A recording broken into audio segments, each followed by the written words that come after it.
beautiful Ovet sandang tuang upiangka Biarlah nunmoy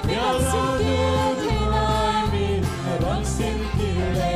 Langsung nung berin punso ber aron Berin bur komber aron ka Amen Ilong ang urem na lalawkyan Apang nalilefan at ang swase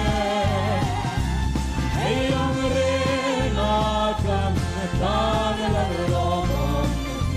Ang tiyang low Ang tiyang le Tolong sa tuwani Manamitin mo ang saklo Manamitin mo ang saklo Mula binisang damdagan liyamda Mula binisang damdagan liyamda Lalumoy kumhulong sandang lahing Lomong sandang lahing Kinisong kansalbik Kansalbik Kansalbik Hallelujah Ilong ang urem na lalawkyan Apang nalilefan at ang swase Ayong renakan Nalalalomon Ang tiyang low Ang tiyang le Tolong sa tuwani Tunma-tunupan Tuaming saksihan Sandang dudang ring at piyangko Manamit yang lima sumionang Walo mapiyang lipani berani Hallelujah Ilong ang urem dalalawkyan Apang nalilefan at ang swakse Ayang renakan Nalalalomon Ang biyang le Tolong sa tuwani Leilefan at siyarsen Umi puisina At siyarsen Umi puisina At syatsum nungay beret Sandam du Israel dinanolan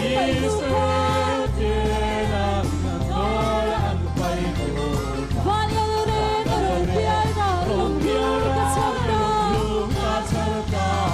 Hallelujah Hallelujah Urem Hallelujah Apang nalilefan ang swakse Ayong renakan Nalalalomon Ang biyang le Tolong sa tuwani Manamitin mo ang sakilong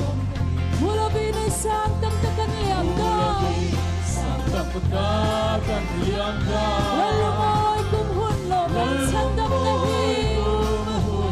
Lomong sandang lahing Kinisong kansalbikigan Kansalbikigan paniwe Amen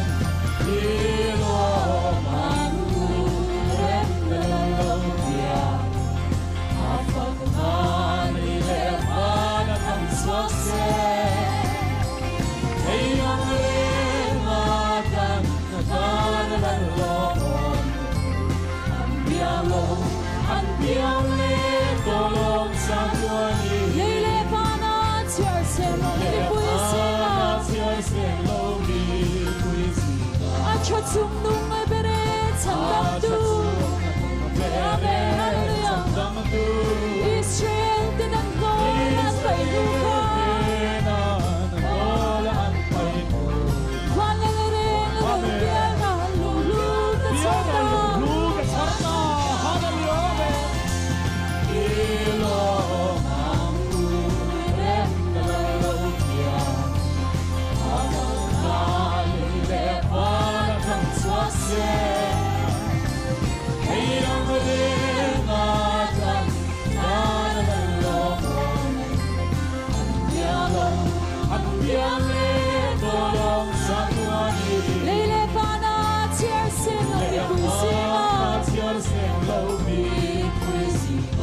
Sa tungtong ay pirit sa takdo